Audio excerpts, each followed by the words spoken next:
মনে আছে তোমাদের আমার সেই রোহিণীর ভ্লগগুলো? আমার মনে আছে, কারণ তোমরা আমায় এত ভালোবাসা দিয়েছিলে সেই ভ্লগে। জাস্ট কয়েকটা ক্লিপ ছিল, সেই ক্লিপেই আমি সেই ক্লিপগুলো পোস্ট করি আর তোমাদের এত ভালোবাসা পাই। ইনফ্যাক্ট আমার ক্লোজ অনেকে আমাকে কল করে বলে যে ভীষণ ভালো হয়েছে ভ্লগগুলো। ইনফ্যাক্ট যাদের সাথে খুব ক্লোজ রিলেশনশিপ নেই, হয়তো চেনা জানা আছে, তারাও পর্যন্ত বলেছে। সত্যি আমি তোমাদের প্রশংসা পাই, ভীষণ আপ্লুত।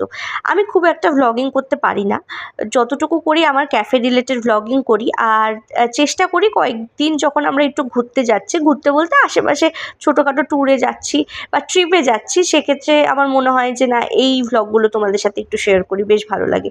আর যেহেতু আমি পরিবেশ, প্রকৃতি, ঘুরতে যাওয়া এগুলো ভালোবাসি, তো এগুলো তোমাদের সাথে শেয়ার করতেও আমার ভালো লাগে। এই দেখো, সেদিন আমরা বের হলাম আহা টেস্টি ক্যাফে।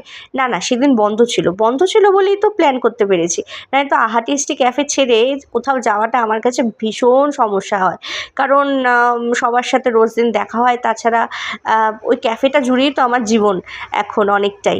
তো যাই হোক, সেদিন যেহেতু অফ ডে ছিল, তার জন্য আমরা প্ল্যান করি রোহিণীতে যাওয়ার, কিন্তু মাঝে এতটা বৃষ্টি হয়, তার ফলে প্রায় আমাদের সাথে যারা ছিল প্রত্যেকেই ফিরে আসে শালবাড়িতে, কিন্তু আমি ফিরিনি।